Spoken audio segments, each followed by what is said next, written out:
Julie, thank you for that grace moment. I believe it's something many of us have needed at the end of these past 7 days as we think about all the things that have happened in the midst of our community here, from storms to Founders Day to a little bit more storm. So thank you for that. It's my pleasure this time to welcome to speak with you all this morning Dr. David Cooper, who I don't know very well, but I feel like I know a little better after reading his bio, likewise with Julie and Gerald. David teaches in the School of Education, and I very much look forward to hearing what he has to say, particularly after reading the title of his talk. Our theme this year at Numen Lumen is Reconciling Lives, Personal Stories in the Search for Multi-Faith Understanding. And Dr. David Cooper is going to speak with us on something about uncertainty. I'm not sure what. We welcome you. Thank you.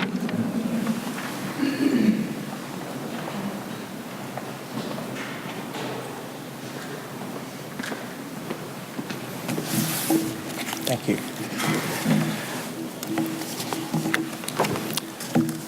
So, if you could give a TED Talk, what would the title be? I got this question from a friend about a year ago, and I answered, because it was what I was thinking about at the time, something about uncertainty. I'm not sure what. And so that's the title for today's talk.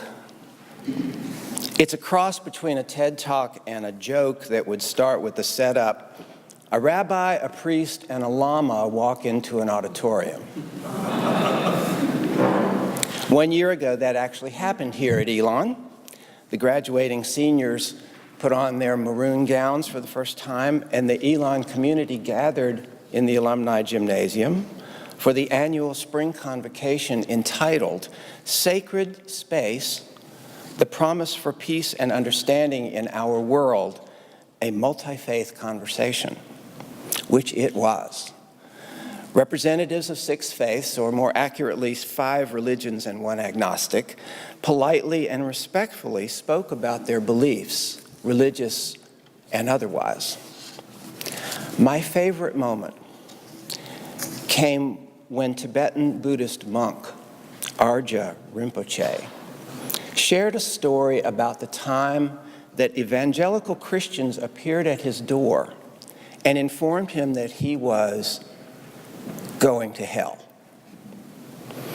I hold his reply in the highest regard because in 4 words, he managed to demonstrate to me the essence of religious pluralism and the multi-faith experience. Having just received the sentence of eternal damnation and facing the prospect, if the evangelicals were correct, that owing to his failure to believe what his visitors believed, he was condemned to burn throughout all eternity, he did not argue the point, nor did he accept the judgment. To do either would have required a certainty of knowledge and belief, neither of which was he capable. This highly regarded Lama, a man who had committed his life in the service of his faith, and who had endured the living hell of China's Cultural Revolution, he did not dig in his heels and dispute the sentence. He did not quote a lama, a master, or a sacred text in his own defense. Rather, encountering his fate to burn in hell, he summoned genuine respect and deep humility. He attempted to keep this interfaith dialogue going with this simple yet profound statement. 4 words learned over a lifetime of practicing Buddhism. He answered the evangelicals this way: maybe, but maybe not. I love that. It got the same reaction then that it got from you today. The members of the audience in Alumni Gym seemed to recognize and indicated with their slightly nervous laughter, which was here too, they recognized it for what it was. It was not an assertion of truth, nor a recitation of dogma, but an acknowledgement of the possibility that his own knowledge and belief had reached their human limits, along with an authentic willingness to engage at the boundary line of two religions that could not be more different. And it's on that boundary, and others like it, that I'd invite you to join me for a few minutes this morning. Your presence here in this building, in this sacred space, in this visionary space, suggests to me that you may have been seeking the boundaries of your faith, maybe the ones around you. Our gathering announces to the world that we are prepared to test the limits of our beliefs and to share meditative space in a pluralistic time and space. Okay, but what else might we accomplish here today? How will we know if our time is well spent? If you'll allow me to speak on our behalf, I would say that we arrive here hoping to be, or at least open to being transformed by this experience, to walk through those exit doors, having been changed in some deep, irreversible way. Otherwise, why bother? There are easier ways to score a donut. Here at Elon, we often contemplate the nature of the learning that we desire to occur in our students. Not what we want them to learn so much, although we do that as well. Rather, the kind of impact that we hope to achieve. We call it transformation, or transformational learning. And when it happens, our learners are taken to far distant places, study abroad, without the expense and bother of a long flight. If transformational learning represents the highest bar that Elon professors aim for their students to clear, then I would offer a modest proposal that we should set a similarly high bar for our multi-faith work. Our good colleagues, Charity Johansson and Peter Felton, who's here this morning, in their new book on transformational learning, offer this guide for the professor who wishes to be the instigator of transformational learning. Quote, "Challenges that transform are ones that respectfully call into question students' values and deep beliefs about themselves and the world they live in."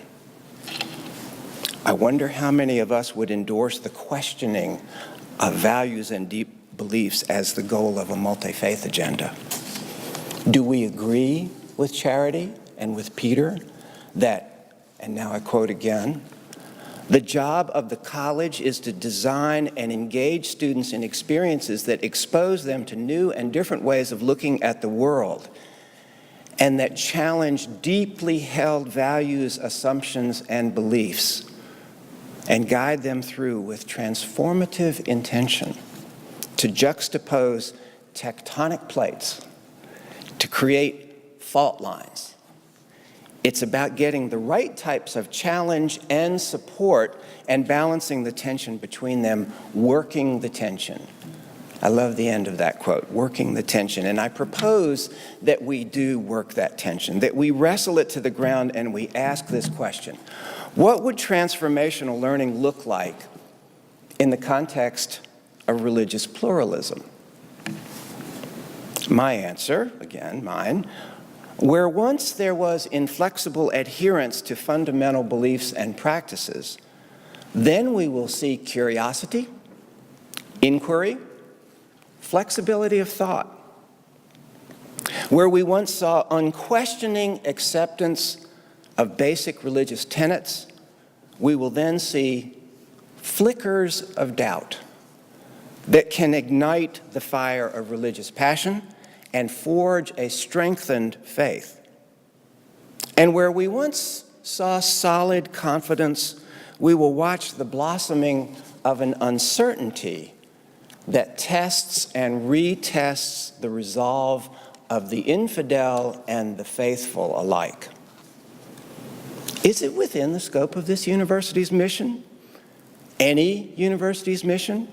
Every university's mission to test the resilience of our students' religious identity, the firmness of their faith, the depth of their belief, Could we live with ourselves if we took from parents their children of strong religious conviction and sent them back adults whose response to the precepts of their faith were to be something akin to maybe, but maybe not?